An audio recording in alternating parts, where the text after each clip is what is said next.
Obrigado, Esper. Obrigado também por essa oportunidade de estar com vocês, assim, com caras super jovens, que são o futuro da resposta ao HIV. Se vocês estão aqui, é porque isso é a área de interesse de vocês. E aí vocês devem se perguntar, quem é essa pessoa, né? Eu não sou a cantora, não, tá? E nem me peçam para cantar, porque aí vai esvaziar o auditório. Todo mundo contou um pouquinho da sua história na mesa anterior. Então, dizer que nasci e vivi num estado com muita dificuldade, que foi o estado do Amazonas. E lá,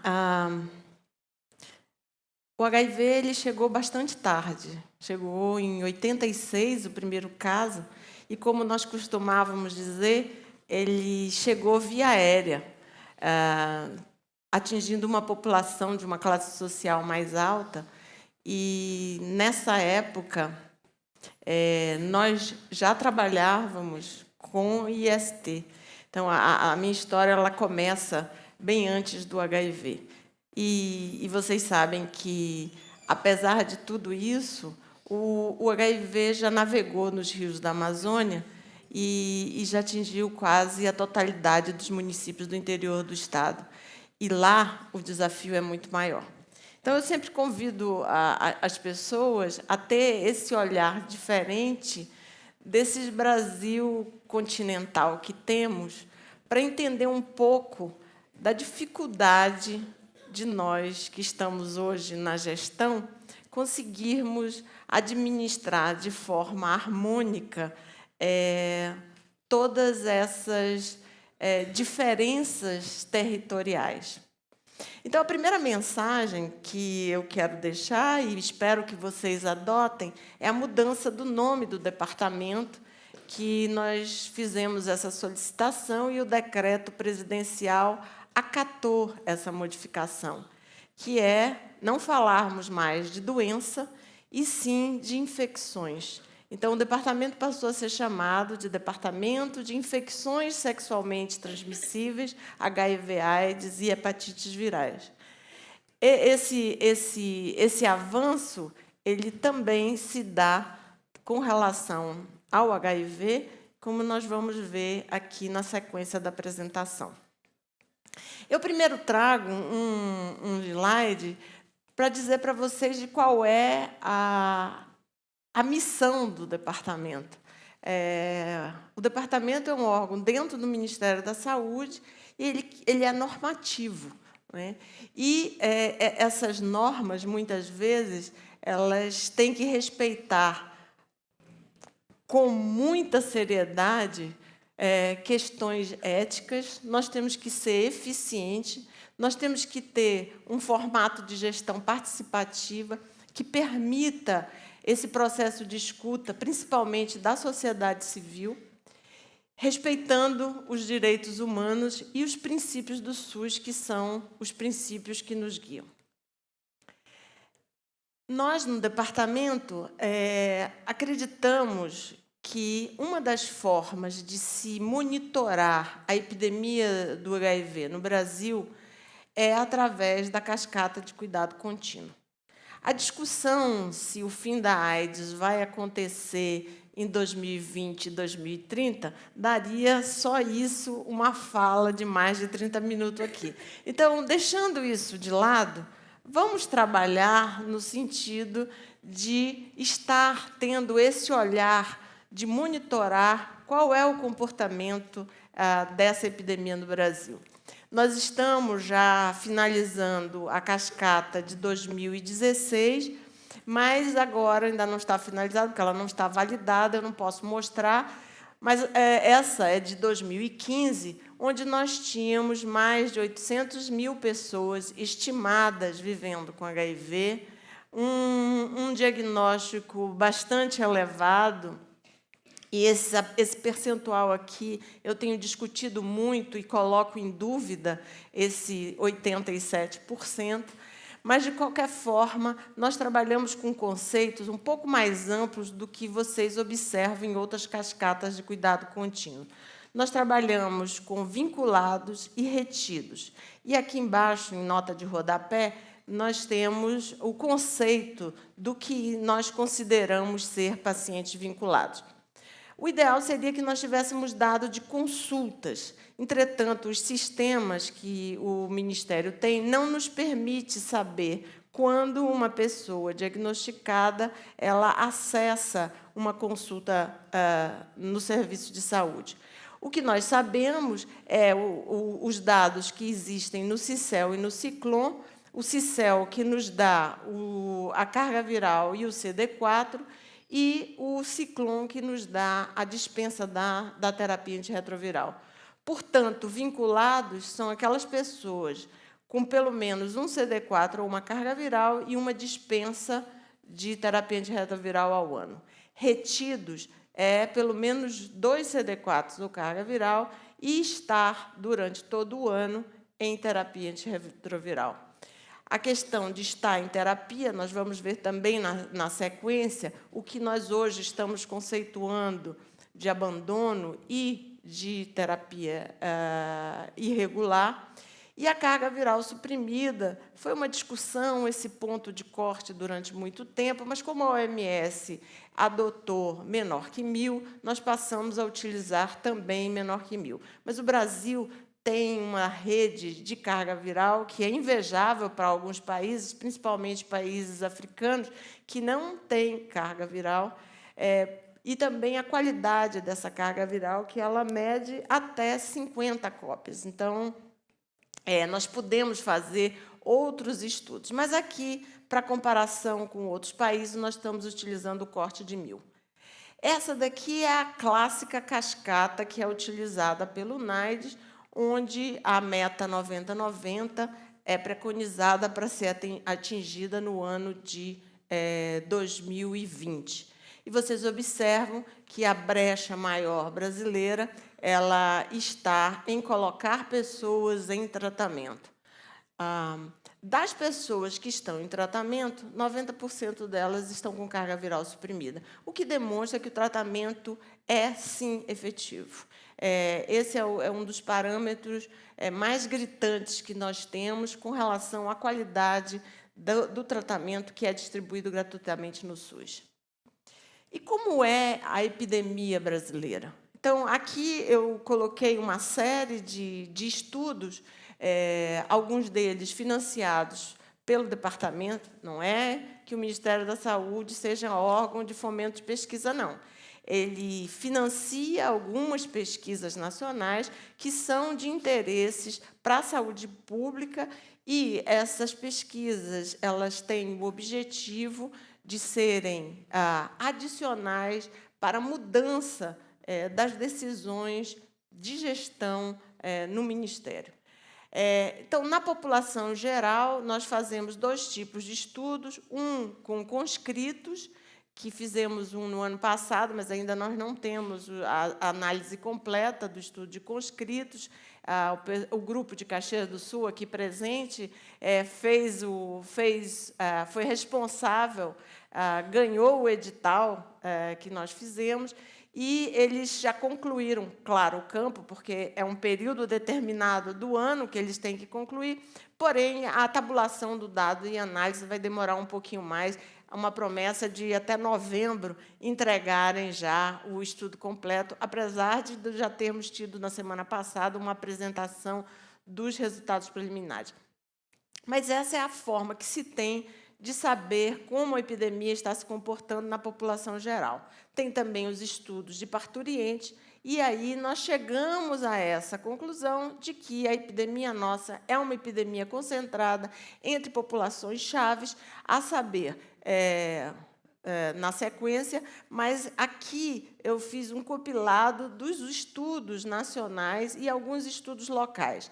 Esse aqui é recém-publicado, é um estudo do grupo da Fiocruz, da Beatriz e da Valdileia, que trabalharam com mulheres trans e que mostram uma prevalência de mais de 30%.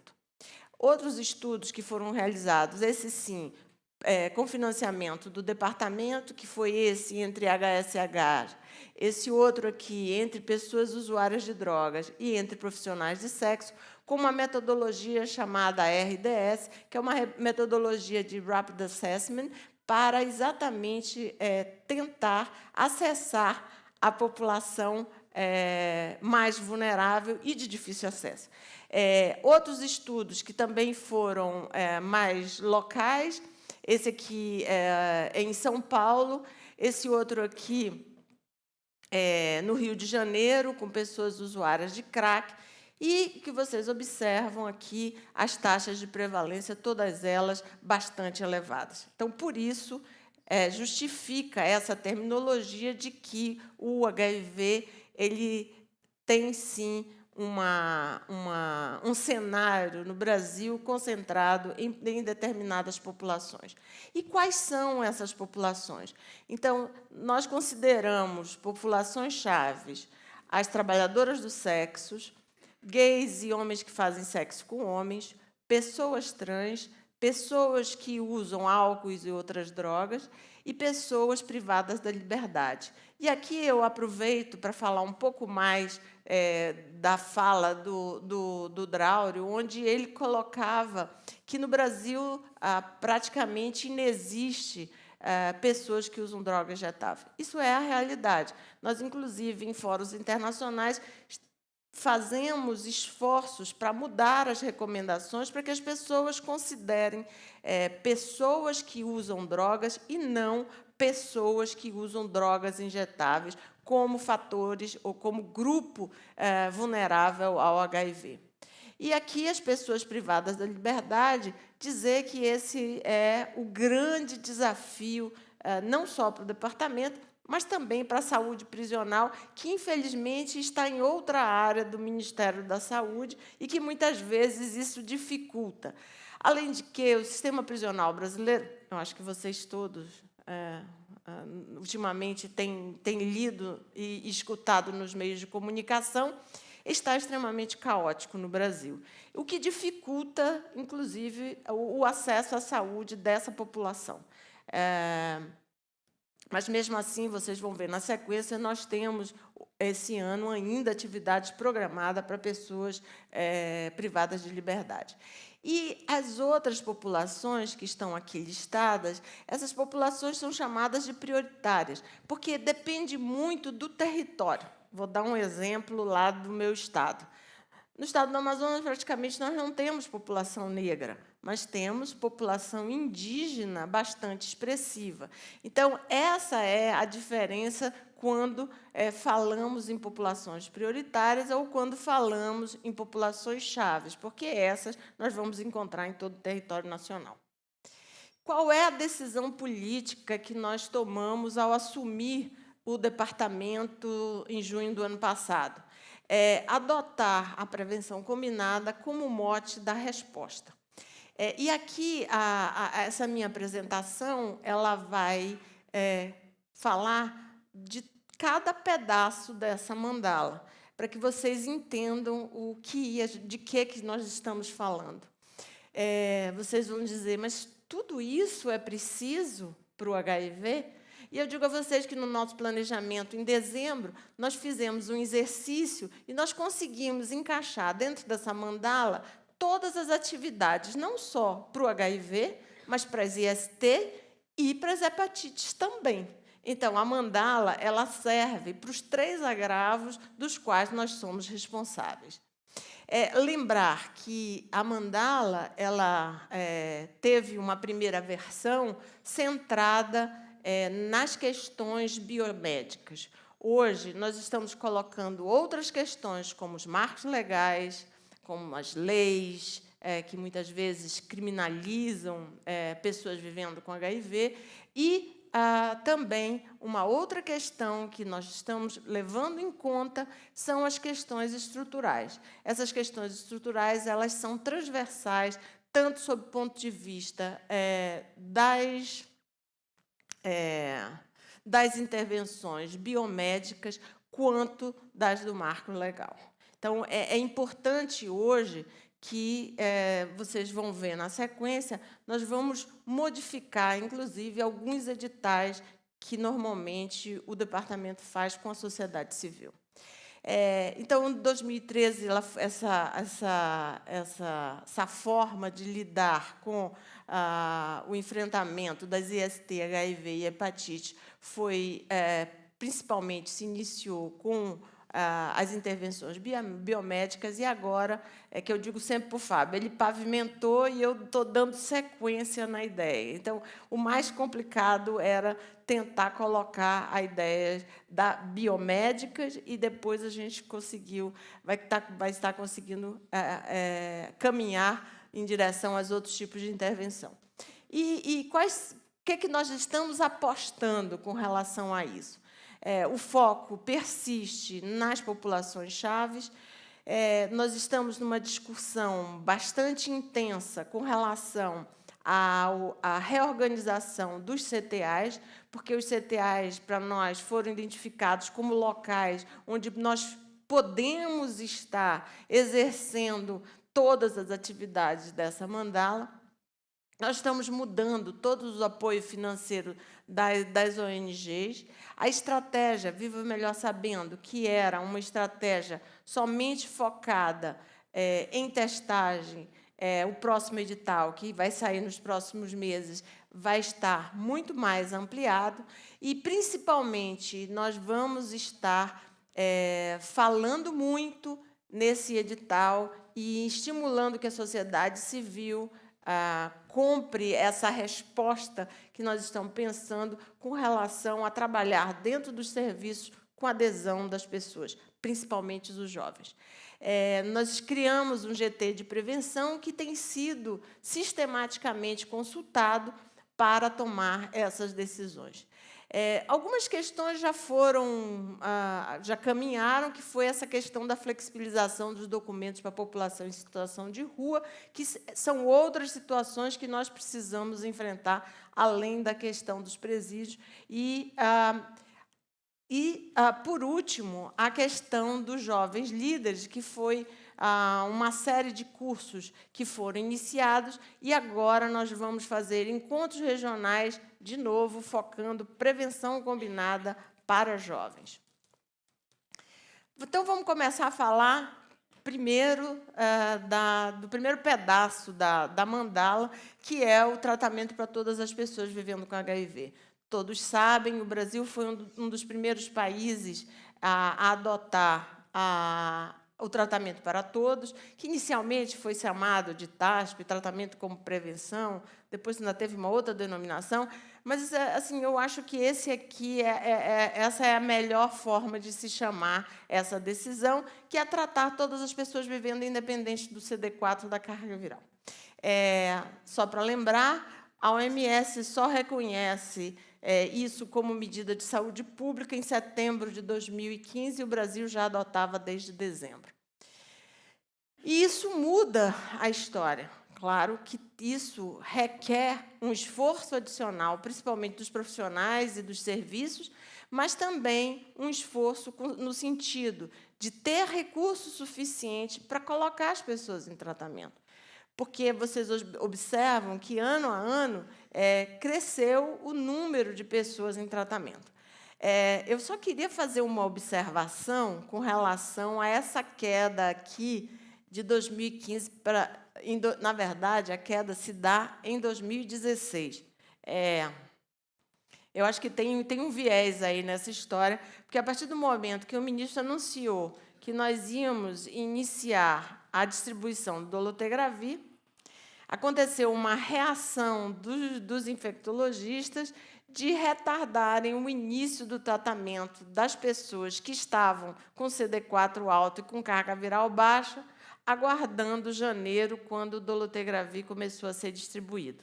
O dolutegravir começou a ser distribuído no dia 16 de janeiro. Foram várias noites em claro, porque chegar a todas as UDMs do Brasil foi uma situação extremamente complicada, porque a gente conta com a logística dos estados, não é a logística do Ministério da Saúde. mas agora já está praticamente presente em quase todas as UDMs. Então, dizer que teve esse viés nessa situação, e, claro, foi devido a essa situação dele ter anunciado isso em setembro, e, claro, isso teve um compasso de espera para a adoção. Vocês sabem, o dolutegravir ele é de 50 miligramas, um comprimido por dia.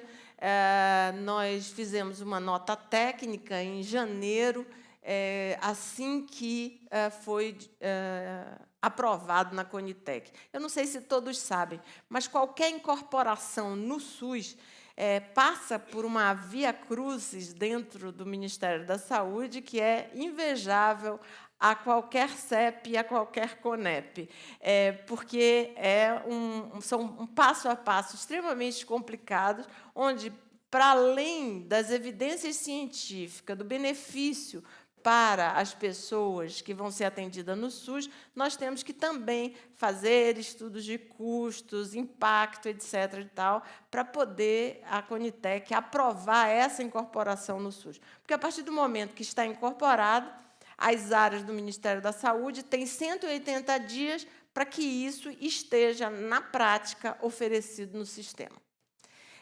Nós passamos por uma negociação de preço com a empresa que representava o dolutegravir e, segundo eles, nós estamos pagando o menor preço internacional por comprimido.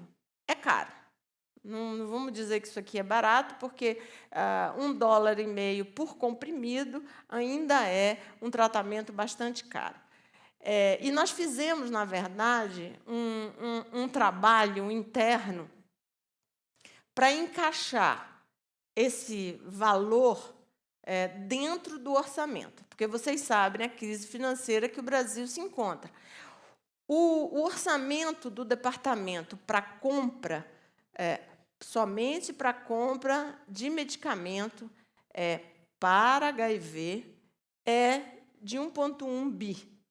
Nós também temos outro orçamento nesta mesma monta para a compra de medicamentos para a hepatite C. Mas, assim, foi uma modificação em toda a estrutura de tratamento das pessoas vivendo com HIV. E nós conseguimos, mesmo comprando dolutegravir, nos manter dentro desse orçamento. Depois eu vou dizer por quê. Primeiro, porque nós excluímos alguns medicamentos que já deveriam ter sido excluídos há muito tempo. Tem alguns que estão na lista, viu? O GT de manejo do HIV já tem uma lista de pelo menos mais 2 que eles acreditam que a gente pode estar excluindo. E dizer que também o processo de exclusão no SUS é o mesmo caminho de inclusão. Tem que ser apresentado, por que você está excluindo, etc. Então, além da exclusão desses medicamentos, nós conseguimos a incorporação deste exame do HLA, que é um exame que mede a sensibilidade da pessoa ao abacavir, que essa era uma dívida que nós tínhamos dentro do SUS, porque nós usávamos o abacavir e sem ter esse medicamento. Então, já essa situação está praticamente normalizada. Eu acho que até no mês que vem os exames de HLA já estarão disponíveis no SUS. Lembrar também que a compra foi de 40 milhões de comprimidos de dolutegravir, o que representa 110 mil pessoas ano sendo tratadas. Eu asseguro a vocês que isso tem chamado a atenção internacional novamente para o Brasil, porque, primeiro, nós somos, se eu não me engano, o segundo país que coloca isso como política pública no sistema gratuito de saúde. Eu digo sempre, nos Estados Unidos, sempre é muito simples você adotar qualquer tipo de medicamento. Quer dizer, lançam o último medicamento para a hepatite C, Não importa, o doutor prescreve, porque quem paga é o seguro de saúde do paciente. Aqui não.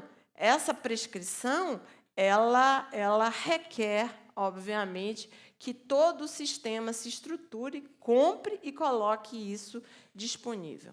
Então, voltando ao quantitativo, então vão ser, esse ano, 110 mil. Nós já temos, hoje, 8.000 pessoas em tratamento com dolutegravir no país, e dizer que, a partir de segunda-feira, quem trabalha em UDM vai saber, vai aparecer um pop-up no Ciclon, que nós estamos fazendo um estudo de farmacovigilância do dolutegravir.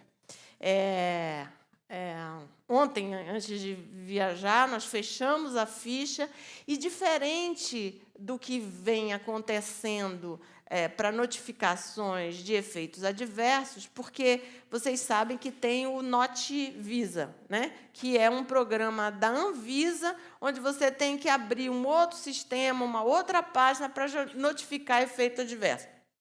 Esse vai ser diferente. Nós incorporamos o Notivisa dentro do Ciclon, e nós vamos estar trabalhando bem de perto com as 10 maiores UDMs do país. Essas 10 UDMs, elas são capazes de atender, até o final do ano, 10.000 pessoas com tratamento com dolutegravir. E que, portanto, isso vai nos dar um tamanho amostral bastante expressivo. Não está fechado essa farmacovigilância para outras UDMs. Mas essas 10, nós já fizemos, nas últimas semanas, videoconferências, e já estamos enviando para eles a ficha que vai ser adotada. Então, quando a pessoa for buscar um medicamento, a pessoa que está fazendo a liberação vai fazer uma série de perguntas na busca de efeitos adversos com relação ao dolutegravir. Dizer que esse tipo de estudo está gerando muito interesse, tanto é que a OPAS vai trazer todos os países da América Latina e do Caribe, em junho, para Brasília, para que eles escutem a experiência brasileira durante 2 dias com relação à incorporação do dolutegravir e das outras modificações que nós fizemos. Então, eu vou passar aqui rapidamente o que nós estamos recomendando. O dolutegravir, ele vai entrar para aquelas pessoas que são naíves de tratamento, virgens de tratamento. Aí você vai me perguntar, mas por que isso? Ora, vocês sabem que o efavirense, ele já deu o que tinha que dar. As queixas de distúrbios neuropsíquicos é muito elevada, principalmente nos primeiros meses de tomada. O que incomoda muito, gente, eu recebo por Messenger, por WhatsApp, por Face, por todos os meios de comunicação, queixas e relatos, quer dizer, recebia, com relação ao efavirense. Mas a nossa decisão, ela foi baseada num estudo onde se demonstrou que, em determinadas regiões do país, nós já tínhamos resistência de mais de 10% ao efavirense. Então, estava na hora de mudar. E a boa novidade é que nós fomos, na semana passada, representados por uma das técnicas do departamento numa reunião em Genebra com relação ao ponto de corte de resistência, e, aparentemente, vai ser adotado 10% como ponto de corte para os países, quando atingem esse nível, de fazer a troca para outro regime terapêutico. Então, a situação é essa. E, claro, existem esquemas alternativos, vocês vão observar que já não tem mais primeira, segunda, terceira linha. A nota técnica ela está apresentada dessa forma que eu estou colocando, e, em amarelo, nessa apresentação, eu estou enfatizando as modificações que aconteceram em todo esse novo esquema que nós estamos implementando no país.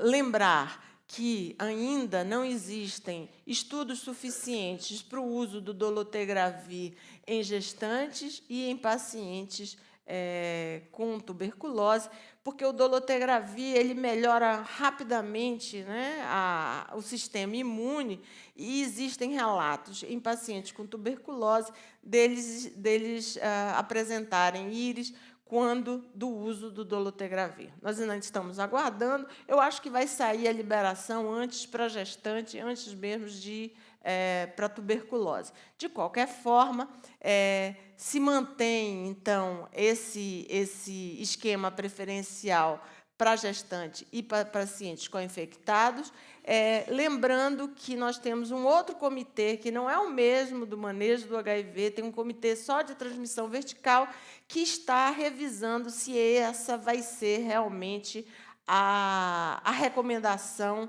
para gestantes, principalmente. Possivelmente, nós vamos ter que utilizar aqui o raltegravir como esquema preferencial, mas isso está em discussão. Assim que haja definição, todos os profissionais vão ser avisados. Essa é a outra modificação, que é para aquelas pessoas com tuberculose, dependendo do critério de gravidade. Então, menores que 12 anos, então, tem outras recomendações e outros esquemas terapêuticos. E aí, de novo, outra modificação é colocar o darunavir como esquema alternativo e lembrar que qualquer mudança de linha da terapêutica tem que ser guiada por genotipagem. Também lembrar que o Brasil é um dos poucos países do mundo que oferece, de forma gratuita, uma rede de genotipagem para todas as pessoas vivendo com HIV, que são 500 mil de pessoas em tratamento. E aí, por fim, a questão dos medicamentos de uso restrito, que tem que passar pelos comitês e etc. E aí, eu estava tentando aqui, nesse diapositivo, mostrar para vocês o crescente de pacientes de virgens de tratamento, ou seja, naquele outro anterior, vocês viram o total de pacientes em tratamento. Mas aqui, ano a ano, vocês veem o salto que se dá a partir do momento que se utiliza tratamento para todos como uma iniciativa no país. E a modificação com relação ao CD4 de início de tratamento. O que mede o CD4? O CD4, claro, ele é um dos principais indicadores de diagnóstico tardio e todas as medidas que os profissionais têm que tomar quando a pessoa vivendo se enquadra nesse diagnóstico tardio. Qual é aqui a evolução? As pessoas com mais de 500 entrando em tratamento, a redução de pessoas entre 350 e 499, mas ainda nós temos alguns desafios, que são as pessoas, essas sim, com diagnóstico tardio, que ainda representam mais de 20% das pessoas que chegam ao serviço. Dizer que, de novo, aquela questão do dolutegravir, a redução de pessoas entrando em tratamento, interfere diretamente nessa barra aqui de 2016. Houve melhorias. O Brasil ele consegue, através dos seus sistemas, medir, por exemplo, o tempo que leva entre o primeiro CD4 e o início do tratamento. Então, essas barras representam ano a ano, e esses números aqui são em meses. Então, só para lembrar que, mesmo pessoas que tinham um CD4 extremamente baixo, muitas vezes, lá atrás, levavam 11 meses. E isso, atualmente, tem reduzido bastante, e a média nacional é de 1 mês entre o primeiro CD4 e o início de tratamento.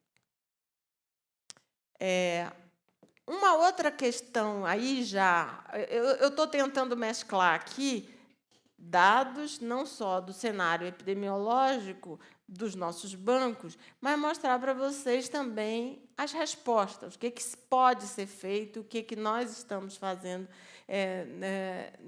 nesse sentido. Porque eu acho que essa era a ideia, né? Nós não vamos falar aqui só de epidemiologia, é importante falar sobre a resposta. Eu acho que todos conhecem, tem um outro sistema, que é o SINC, que, até pouco tempo, ele apenas trabalhava com pessoas que tinham registro no CICEL de um CD4 de uma carga viral, mas que ainda não estavam em tratamento. Então, isso era enviado para as coordenações para que fizessem busca ativa, que reolhassem prontuários e etc. Agora, o trabalho que nós estamos fazendo é, para além disso aqui, nós vamos também trabalhar com irregularidade de tratamento e com abandono de tratamento. E aqui, conceituando já abandono de tratamento, a OMS diz que acima de 100 dias, sem buscar,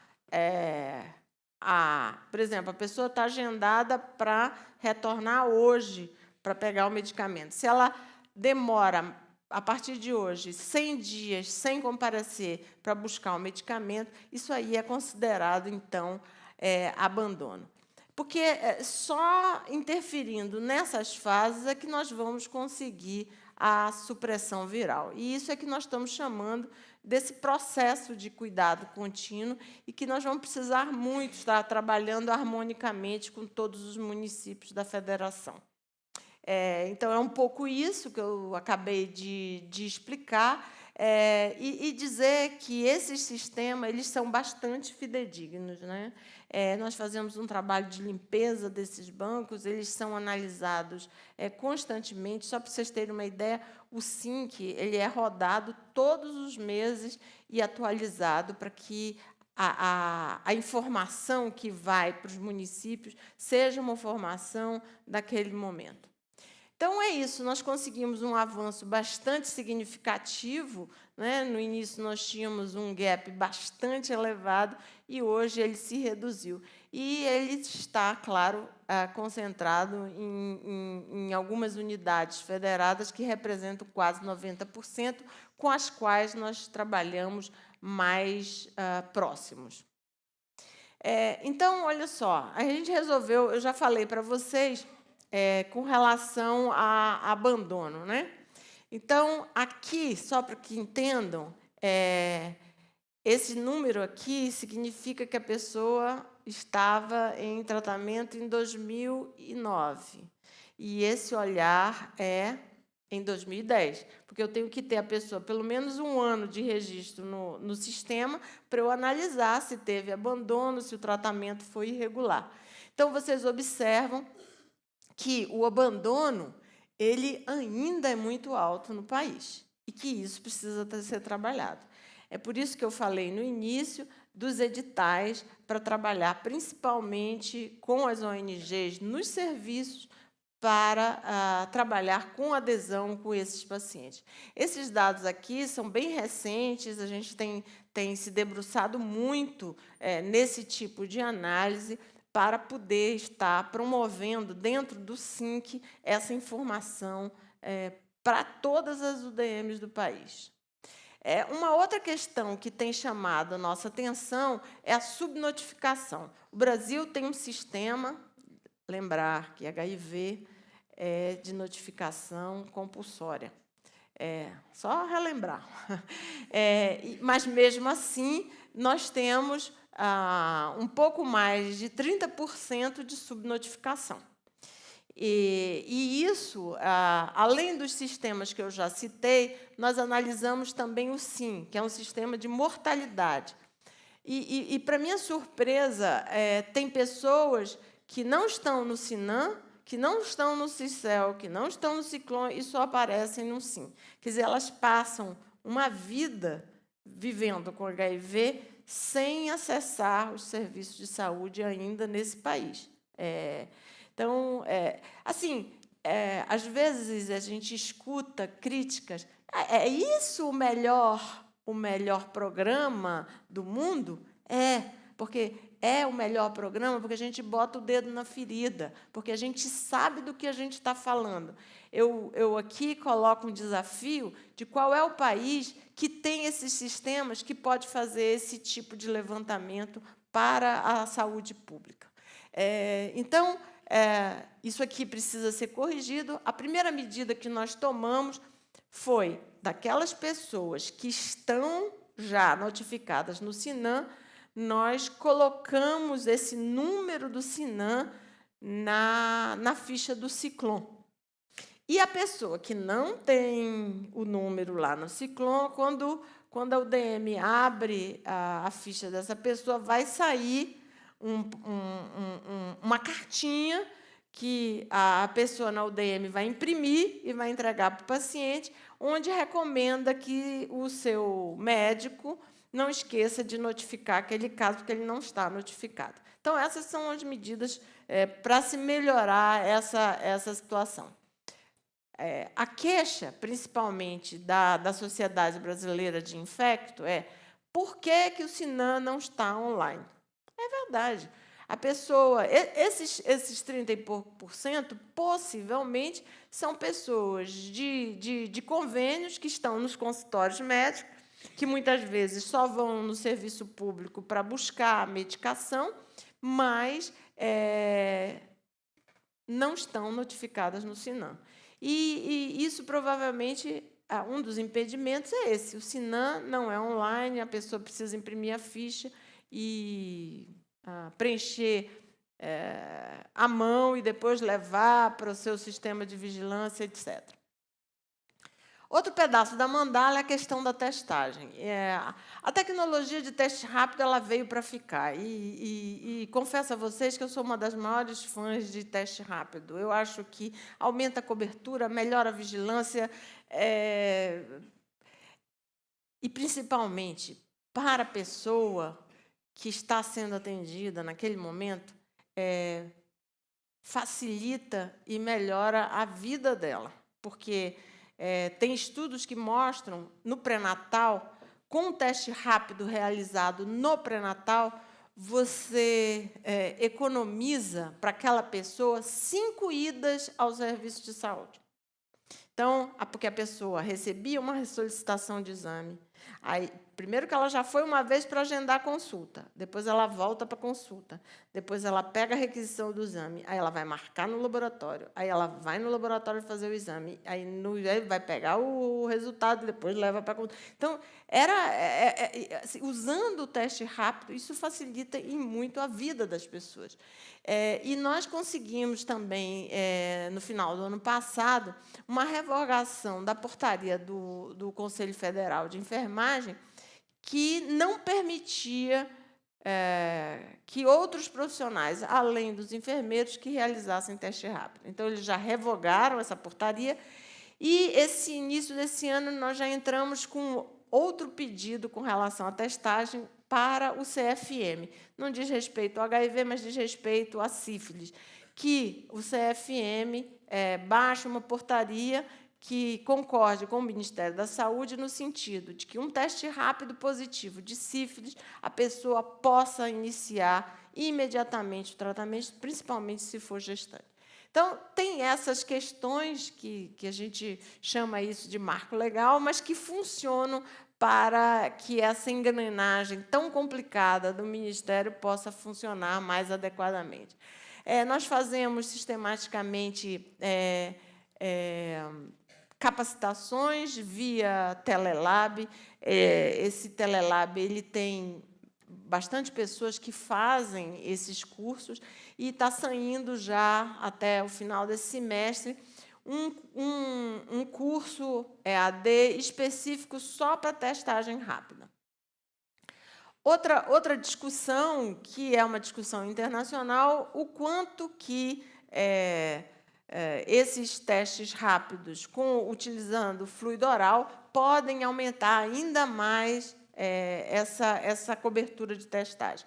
Então, nós fizemos todo um processo dentro da Anvisa, foi concedida a permissão, entretanto, só uma empresa que faz isso está pedindo registro, porque a ideia era nós conseguirmos essa questão de permissão de que o autoteste fosse disponível na farmácia, mas a indústria farmacêutica precisa também entrar com o registro do seu produto para que isso possa ser vendido na farmácia. Quer dizer, a permissão de ter autoteste na farmácia existe, mas faltam empresas que se interessem com o registro. Que, vale a pena dizer, esses registros são complicados, são caros para as empresas, mas eu acho que, pensando no benefício da sociedade, seria bem interessante que se pudesse ter isso. Tem algumas experiências muito bem-sucedidas, como é o caso do Aora Agora, em Curitiba, onde o teste de fluido oral é enviado, a solicitação é online e ele é enviado para o endereço domiciliar da pessoa, e essa pessoa preenche esse resultado. Então, assim, são exemplos de que realmente isso funciona e atinge uma população que não quer ir no serviço de saúde. É importante dizer que esse tipo de medida é exatamente o que, no inglês, eles chamam de outreach, que é sair dos muros, né, de dentro dos muros dos serviços de saúde para fora nesse tipo de atuação. Então, tá. Agora, mais um pouquinho de dados e lembrar que, assim como os ISTs, nós estamos falando agora muito mais em infecção pelo HIV do que AIDS. Entretanto, só para lembrar, só em julho de 2014 que HIV passou a ser notificado. Esses casos que vocês veem antes de 2014, possivelmente é por decisão de alguns estados, como São Paulo, por exemplo, que já notifica há bastante tempo. Mas, sob o ponto de vista nacional, isso passou a ser uma política apenas a partir de julho de 2014. Eu costumo dizer que esse provavelmente foi o maior erro epidemiológico que fizemos se olharmos para trás, né? Por que nós dizemos isso? Olhem, o que se espera com relação à notificação de HIV num programa que está dando certo? Você espera que você tenha, sim, uma curva de ascensão, pelo menos por um tempo, até ela entrar num platô, mas isso quer dizer que você está indo atrás das pessoas que estão infectadas. E você espera uma queda dessa barra aqui, que é a taxa de detecção de AIDS. Então, dizer para vocês que tem caído muito pouco. É preciso trabalhar mais, principalmente no que diz respeito à adesão e diagnóstico tardio, para que as pessoas possam ter menos transmissibilidade. Dizer também, com relação à mortalidade, nós ainda temos taxas inaceitáveis de mortalidades por AIDS. Os serviços, muitas vezes, não aceitam ser descentralizados, eles estão, muitas vezes, inchados, e as consultas, muitas vezes, são com bastante tempo para as pessoas vivendo, e isso cai a qualidade do serviço sob o ponto de vista de assistência. Mas não é só isso. Eu acho que nós precisamos investir realmente em adesão. Menores de 5 anos, houve uma melhoria, e HIV em gestante, nós estamos detectando um pouco mais. Com relação à razão de sexo, vocês já vão ver na sequência por que nós estamos falando sobre isso. Vocês observam que existe, a partir de um determinado momento, uma modificação nessa razão de sexo. Então, nós temos 2,4 homens para uma mulher, e essa razão de sexo ela está maior nessa faixa etária de 20 a 29 anos de idade. Quando nós falamos em intervenções, nós falamos também em intervenções geográficas. Todas essas taxas que eu falei agora, os estados que são em situações críticas, Amazonas, Rio Grande do Sul, Santa Catarina, Rio de Janeiro e Amapá. Então, são estados que é preciso ter um olhar diferenciado, e nós estamos, desde 2013, assinando cooperações interfederativas com um plano de trabalho específico e dando apoio da equipe do departamento nesses estados, e isso é um cálculo que nós chamamos de indicador composto, onde nós colocamos as taxas de detecção de AIDS, a taxa de detecção entre menores de 5 e a mortalidade além do primeiro CD4. Quando ele está muito baixo, isso indica diagnóstico tardio. Então, é diagnóstico tardio, mortalidade, e esses estados que estão em cores mais escuras são os que têm o indicador composto de maiores taxas. Com relação, voltando à questão da testagem, vocês observam que aquele da interfederativa estava fora do lugar, que esse aqui era para se dar a sequência daquele outro de fluido oral. Nós temos uma iniciativa no departamento que chama Viva Melhor Sabendo, onde se utiliza o fluido oral que é produzido no Brasil, já que nenhuma empresa tem registro no país. Biomanguinhos fez um teste rápido de fluido oral, porém, ele é muito difícil de ser executado como autoteste. Então, o que fizemos foi editais com ONGs, e essas ONGs fazem o teste com a população da qual ela trabalha. Então, são profissionais do sexo falando para profissionais do sexo, prostitutas com prostitutas, e etc. Nesses 3 últimos anos, foram mais de 90 mil pessoas testadas, quase 2 mil testes reagentes, e os dados que mais nos deixam surpresas é que 50% dessas pessoas nunca tinham sido testadas, e dos positivos, 31%. Eu vou acelerar, que eu já vi que o ESPA se levantou. Tá, aqui é só para uma tabulação dos dados que reforçam aquele um dos primeiros slides que eu mostrei com relação à população vulnerável. Aqui é só para dizer que essas populações-chave, elas têm um risco acrescido ao HIV quando se soma a sua situação, a questão do uso de drogas e a questão de ser uma profissional do sexo, ou um profissional do sexo. Então, vocês observam aqui uma pessoa que é um HSH, e aí, se usa droga, aumenta a prevalência, se é profissional do sexo, aumenta um pouco mais, e se tem esses 2 componentes, aumenta mais ainda. Então, aqui, essa é uma situação. Nós temos trabalhado também com redução de danos. Para esse ano, nós temos já quase R$500 milhões que vai ser trabalhado com profissionais de saúde em presídios, principalmente aqueles presídios mais complicados, Amazonas, Rio Grande do Sul e Santa Catarina. Com relação à PEP, ela é uma realidade no Brasil desde 2015.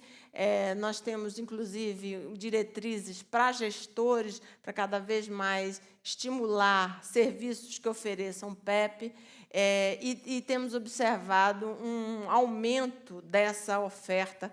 Ainda é pouco, mas ela tem acontecido com predomínio aqui, com relação ao uso da PEP, que a gente chama de sexual. Então, um aumento bastante expressivo quando comparado quando iniciamos essa iniciativa. E aqui a comprovação de que o que mais sai realmente é PEP por questões sexuais de exposição. PrEP, nós, desde 2013, o ESPER já contou a história daqui do serviço da USP. Nós temos cofinanciados vários projetos demonstrativos com relação à PrEP no país. Atualmente, nós estamos com 2 estudos que vão se iniciar, também cofinanciados pelo departamento, pelo Unitaid, em parceria com a Fiocruz e Unicef, para trabalhar também, mas já aqui implementando o PrEP. O que foi mais interessante nesses estudos é que nós vamos utilizar esses sites que já estão fazendo esses estudos como locais que o Ministério vai entrar com o seu protocolo. Então, os estudos eles vão servir também para que nós possamos estar tornando isso uma política pública. Ele foi ressubmetido ao CONITEC em fevereiro, com a aprovação, e, com a ajuda das ONGs, nós tivemos, a sociedade civil entrou maciçamente na consulta pública e tivemos mais de 3.200 contribuições. É porque nós estávamos com algum receio de que tivessem grupos contra a PrEP, e nós nos articulamos com a sociedade civil para que desse suas contribuições. Quanto à medicação, tem 3 diferentes produtos que estão pedindo registro, mas a gente está aguardando as respostas da Anvisa. Enquanto isso, nós estamos nos preparando, já tem ficha, já tem folder, já tem manual, está tudo pronto para colocar o bloco na rua. Isso é só para lembrar que o Ministério, eu estava me lembrando desse diapositivo, porque o Draulio disse, não, mas antigamente ninguém distribuía preservativo. Mas olha aqui, só para vocês terem uma ideia de quantos bilhões de preservativos são distribuídos no país, de preservativo feminino e gel lubrificante. Jovens, não sei o que aconteceu. Realmente precisa de um estudo socioantropológico para ver essa situação. 2010 parece que mudou tudo. Então, vocês observam esse gráfico com relação à razão de sexo, e, a partir do ano 2010, isso muda principalmente para a faixa etária de 25 a 29 anos e de 15 a 24 anos. Né? Então, o predomínio começa a ser de homens, e aqui vocês observam quando você vê uma queda nessas mesmas faixas etárias para as mulheres e um incremento nos homens. E quem são esses homens? Quando nós analisamos categoria de transmissão, é a via sexual entre HSH.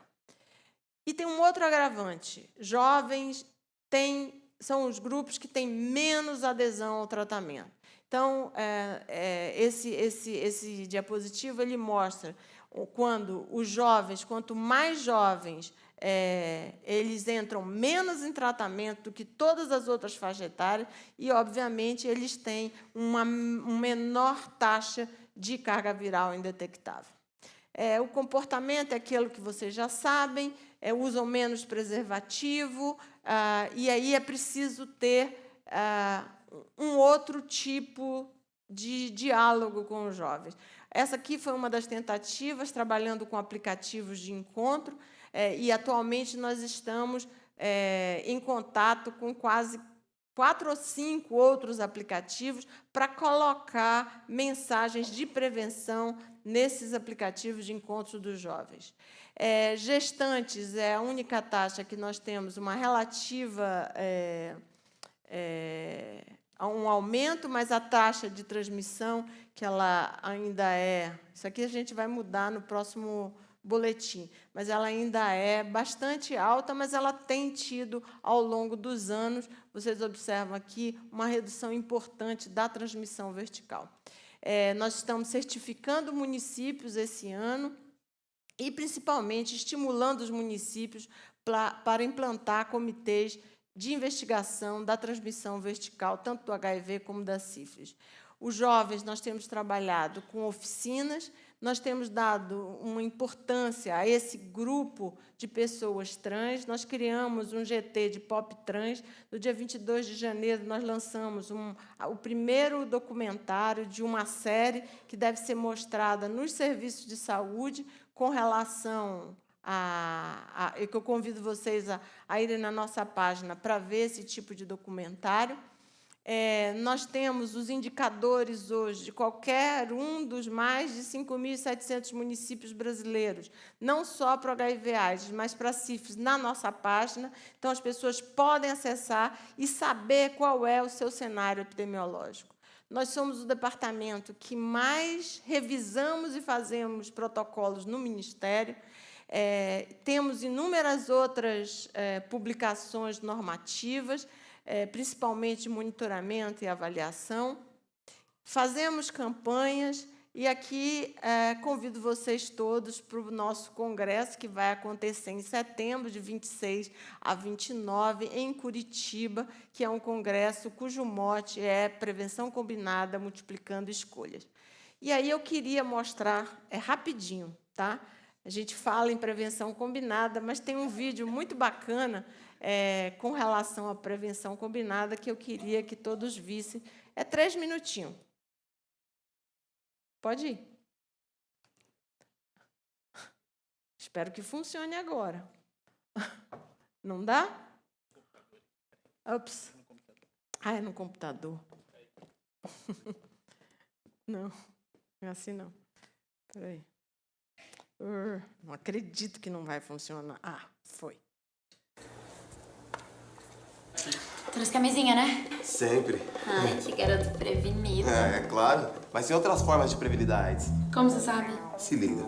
Semana passada eu fui dar um rolê com meu primo e o moleque me disse: ontem à noite saí com carinho e pá, mas não usei camisinha, fui boladão. Mas aí eu fui no médico e ele me passou a PEP. E já tô tomando a parada. PEP? É, medicação pós-exposição. Você tem que tomar até 72 horas após a transa, porque você impede a infecção do HIV, sacou? Já é o tipo de tratamento. Voltando. Meu primo ligou pro carinha e o carinha disse: caralho, mano, é verdade. Eu vou no posto de saúde fazer o teste de AIDS, tá ligado? Lá no posto ele conheceu uma mina que tá grávida e ela mandou real pra ele. Se liga. Quando eu engravidei, já comecei logo o pré-natal e fiz o teste de HIV. Se eu tivesse, já começava a tratar pro moleque não pegar, sacou? Eu não tinha pensado em prevenção dessa forma. Pera que tem mais.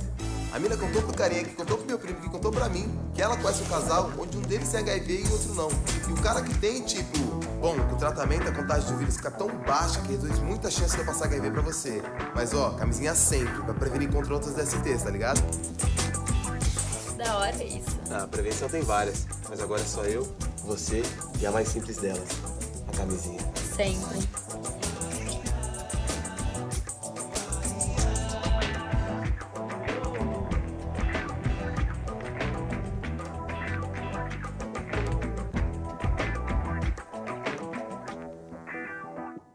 Pronto, é isso que nós estamos falando de prevenção combinada. Obrigada. Eu tive que tirar